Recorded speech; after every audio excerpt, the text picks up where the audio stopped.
welcome. We're extremely excited and honored to have Jessica Quirk of What I Wore here.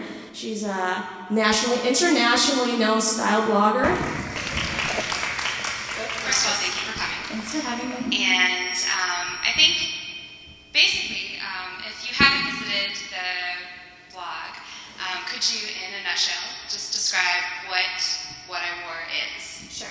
Okay, so about 5 years ago, I started taking a picture of what I wore almost every day. Not to make money or to have a job out of it, but just because I thought it was interesting to document my daily style. So I put those pictures on Flickr in a little group called Wardrobe Remix. And I had a personal blog at the time that I was just, blogging for no reason other than to journal. And I decided to make the two into one, and I have a little description of, what, where, when, why I wear what I do, and I just keep it pretty simple. Then I throw in other fun things like Halloween costumes and DIY projects, but it's primarily what I wore. Okay. And why do you think people have responded to the blog with such enthusiasm? You have about 10,000 hits a day, and I'm sure that's growing. Well, yes, people looking at you a day. And one of the questions that actually came from a member is, how do you continue to build on that momentum? Well, I think the reason that people like personal style blogs, and I'm one of many, many, many, and I'm not the first person who thought of this idea. I just thought it was a good one, so I started doing it as well. But I think the reason people like it is because they can relate to it, because not everyone has the means to dress like the women in Vogue or the body shapes or, name whatever. So there's bloggers and people who do this who look like everyday people who have everyday budgets, and I think that resonates. I certainly like getting ideas of girls who can wear Target and look like $1 million over, yeah, you're gonna look like $1 million when you're in this, fancy fashion magazine, but I think that's why people like it. And I think growth on any blog is sort of a slow, steady crawl. So, you don't go from 1 visitor to 1 million visitors in a day or a week or maybe even a year. So it just takes time, but I think, with social media like Pinterest becoming really popular, that has helped shoot my blog up a little bit more. And then, there's like the business strategy behind it of like where to grab new people, and I love that part of it too. So that's a long-winded answer. How would you describe, or can you describe your everyday? So do you work at home? Do you work in your pajamas? Do you? Sure. Okay, so every day, almost every day, Monday through Thursday, I get up and shower and go into an office, which I share with other creative professional people in Bloomington who work for themselves. So we have a studio space just off the square. I'm the blogger, there's a copywriter, there's a photographer and a digital media studio kind of person, and then there's coders and developers who work there as well.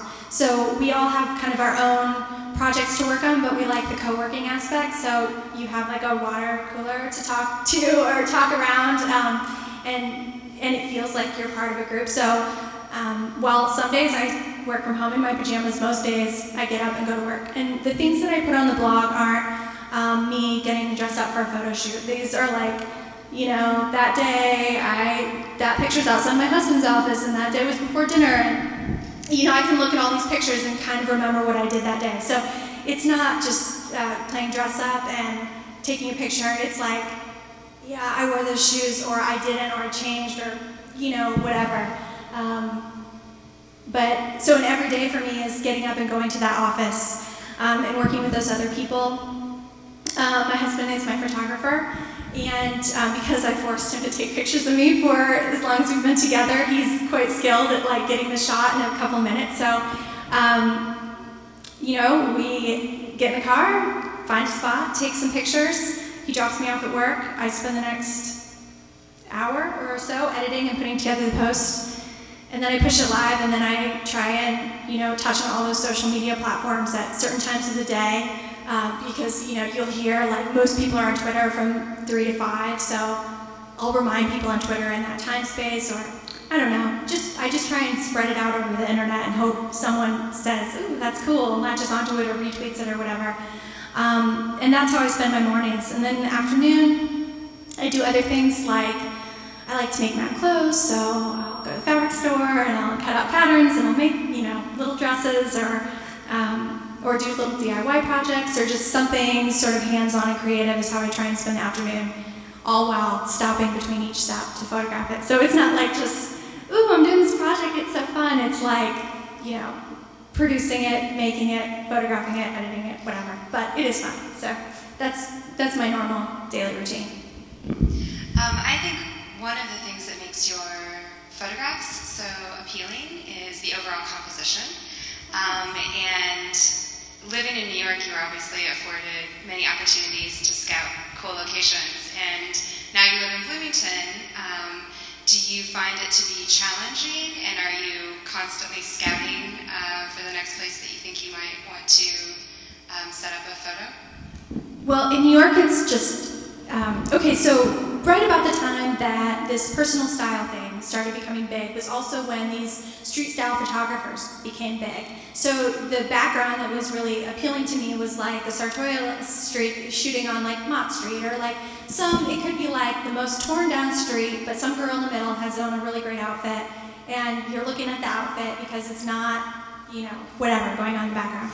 So along with that as an inspiration, and also people who had been doing it much longer than I had, I just would like step out of my apartment in New York, and it was just super duper easy. But in Bloomington, I guess it takes a bit more work, but there's tons of cool alleys, and now that it's nice out, there's lots of green parks, and so usually, I guess I just try and go with something that's, this is the same place, but just two different angles, and I'm wearing kind of neutral black and white, so I thought, ooh, a turquoise background would be fun.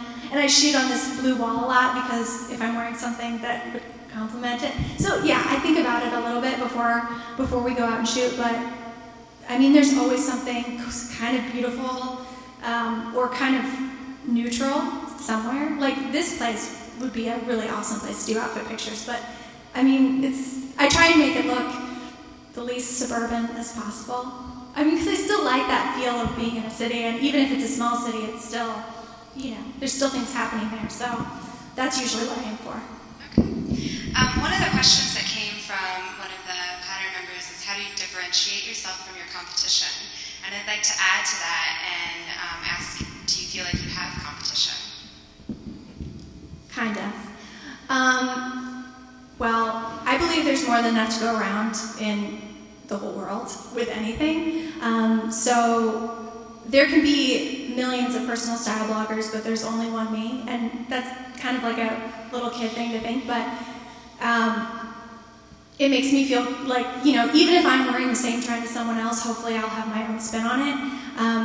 But there's this little thing I saw on Pinterest that says something like, comparison is the thief of joy. So like, if you're gonna spend all day looking at someone else's amazing outfit and compare your probably amazing outfit, it's easy to fall into that trap and think, I could be better, whatnot. Which is a really nasty, unhealthy cycle. So yeah, the competition more or less is when I want to work with a big company, or there's someone on my list who I really like to partner with, and someone else gets it. I mean, I think, if someone else got a promotion at the company you work for, you might have that little, you might turn a little pea green, but generally for me, I think the more companies work with bloggers, the better it is for me, because I want companies to work with bloggers, so it's kind of half and half. Yeah, a little competition, or like, ooh, why didn't I do it like that, or why didn't I think of that, but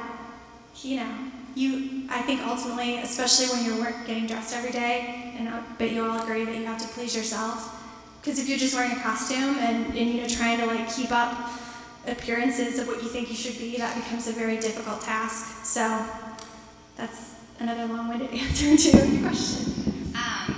Another question that came from a member is how basically, we're interested in survival, and that involves money. So I've noticed you have advertisers, but specifically you've worked with, I think, Kodak would you consider those to be partnerships, and how do you go about either seeking out those partnerships, and when do you know that it's right? Okay, well, I'll start at the beginning.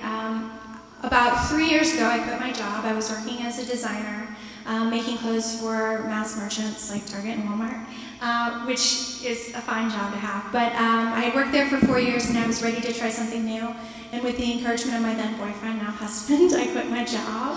But I also put together a business plan and a media kit, and I reached out to companies who I thought would be a natural fit for me, so places I already shopped. And I started doing, I managed my own sidebar ads on the blog. And that was okay, but what was really great was when I could take something from their store and wear it, because people are much more likely to buy something you're wearing and they can see style than they are to click a banner ad. So that became kind of like the real me. And I mean, trust me, at the beginning I was not like, trying to keep my head above water in New York was not easy. So I did not start out rolling in cash, and I'm really not now either, but, it's a real job now, so that's, a step in the right direction. So, for example, Timex and Kodak, my recent partners, I call those like brand ambassadorships. So, essentially, I like the company, and it doesn't feel like it's inauthentic. For example, if I were going to be like partnering with Gucci, it'd probably be pretty fake, because I've never bought anything from Gucci in my life. But if Target came knocking, like, I would be jumping up and down, because that's a company I like and I shop there. So with Timex, I already wear a watch. So not today, but so to partner with a watch company wasn't a big stretch for me. And then with Kodak, the woman who works there, I had worked with her on a project somewhere else, and she thought I might be a good fit. And initially I was like, ew, no.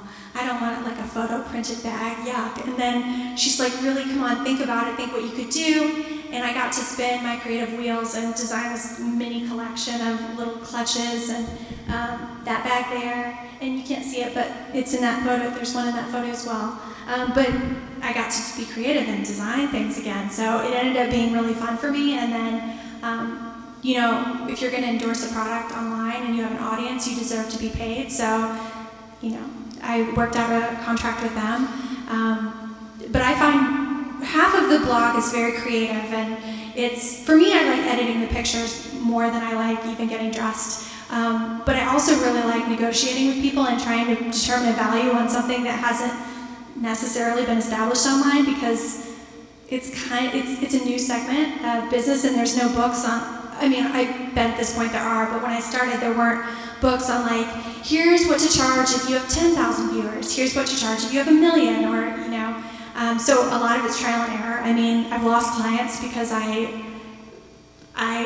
was reaching for the stars and they wanted me to do it for a free handbag, and I said no, because you can't pay rent with handbags.